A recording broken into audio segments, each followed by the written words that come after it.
Coming on to the meal preparation. So first of all I'm starting to peel the garlic. इनको मैंने धो के अच्छे से सुखा लिया था. Wash the garlic and उनको मैंने overnight सुखाने के बाद धूप में भी सुखा लिया and then I'm peeling it off completely and I'll be storing it in an airtight box in my fridge और not freezer. अगर आपके पास बहुत ज़्यादा क्वांटिटी हो जाती है तो आप कुछ क्वांटिटी को फ्रीज़र में रख सकते हैं एंड बाकी को फ्रिज में.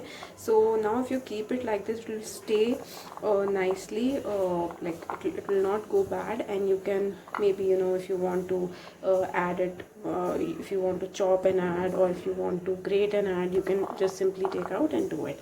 Second thing is the chili. So इसको मैंने मिक्सी में एक बार चला लिया है. Now we can't keep it in fridge for longer, तो इसको रेफ्रिजरेट ही करना पड़ता है and that's why I've taken very little quantity of it and I have refrigerated it. This is the garlic paste. So first of all मैं इनका सबका एक paste नहीं बनाती हूँ क्योंकि वो जल्दी ख़राब हो जाता है, तो आप इनको अलग अलग बना के एयरटाइट कंटेनर्स में रख सकते हैं. ये बहुत सारा है जो मेरे उसमें पड़ा है फ्रीज़र में और कुछ क्वांटिटी जो मेरा विद इन 1 वीक में फिनिश हो जाएगा वो मैं फ्रिज में रख लेती हूँ. So this can be use in your चाय, योर सब्जी, वट एवर. टू द प्याज. अब इनको भी मैंने धो के अच्छे से ड्राई कर लिया है पूरा धूप में. Then I have peeled it और मैंने इनको 2 तरह से कट कर लिया है और कुछ लंबा लंबा एंड कुछ वेरी बहुत बारीक. बिकॉज किसी किसी सब्ज़ी में हमें लंबा प्याज चाहिए होता है, किसी में छोटा प्याज चाहिए होता है. You women must understand what I am saying. And अब हम इनको भून लेंगे और सेम मैं अलग से भून लूँगी टमाटर को और इनको हम लोग स्टोर करेंगे. I just show you how. अब इन सब मिक्सचर को एक और तरीका है कि हम इन सब को कट करें और एक साथ ऑयल में भून के रख लें, जिसको भुना मसाला कहते हैं, और फिर हम उसको फ्रीज़र में स्टोर करें और उसका एक एक क्यूब निकाल के हर सब्जी में डालें. So I used to do that earlier, but उससे क्या होता था हर सब्जी का सेम टेस्ट आता है. एंड सेकेंडली किसी सब्जी में प्याज डलता है, किसी में नहीं डलता, किसी में लहसुन डलता है, किसी में अदरक डलता है. तो हर का आप अगर ऐसे स्टोर करोगे तो आप स्टोर भी कर सकते हो और थोड़ा थोड़ा हर सब्जी के हिसाब से उसको डाल सकते हो. ना आई क्विकली शो यू हाँ मैं इनको कैसे भूनने वाली हूँ इनको और प्याज को और कैसे स्टोर करूँगी. So let's go.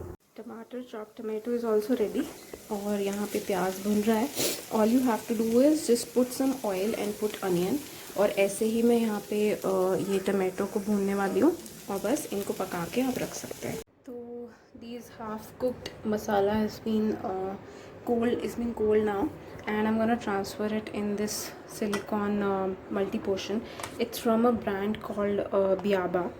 It's completely non-sponsored guys, but it's a lovely product because आप इसमें portion wise डाल सकते हैं and it's silicone so you can easily pop them out. So guys, it's done. I have completely filled it with the tomatoes and the onion.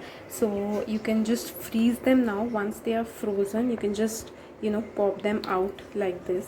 और आपको जो भी सब्ज़ी में अगर आपको suppose you need onion, you just take out this, put it in oil, put tomatoes in oil, put your sabji and your sabji is ready.